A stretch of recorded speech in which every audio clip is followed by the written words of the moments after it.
When the U.S. dropped the first nuclear bomb on Japan in Hiroshima on August 6, 1945 at 8:15 a.m., 15 years after Pluto was first discovered, the transit moon was exactly conjunct the Discovery chart's Pluto, bringing mass destruction and death to the public, and the bombing chart's south node was conjunct the Discovery chart's Saturn in the 6th house of the Discovery chart, reinforcing the theme of mass destruction and death.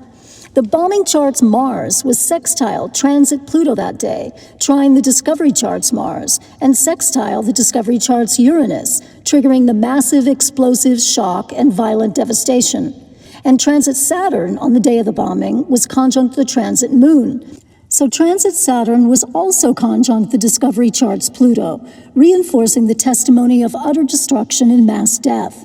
The heavy-hitting malefics were all in play that day with Pluto, as was explosive Uranus. The other significant thing to note about the bombing chart is that Pluto was out of bounds at 23 north 28 declination.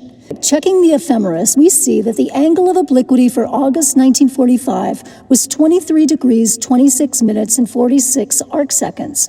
Pluto went back in bounds on August 11th. You can see the declination values go from red to black in the ephemeris.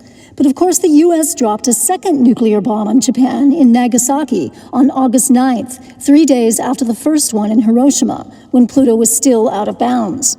Japan's Emperor Hirohito finally surrendered to the Allies on August 15th, a few days after Pluto went back in bounds, though Japan's formal surrender in World War II didn't take place until September 2nd, 1945. Pluto was still in bounds then and would stay in bounds until December 17, 1945.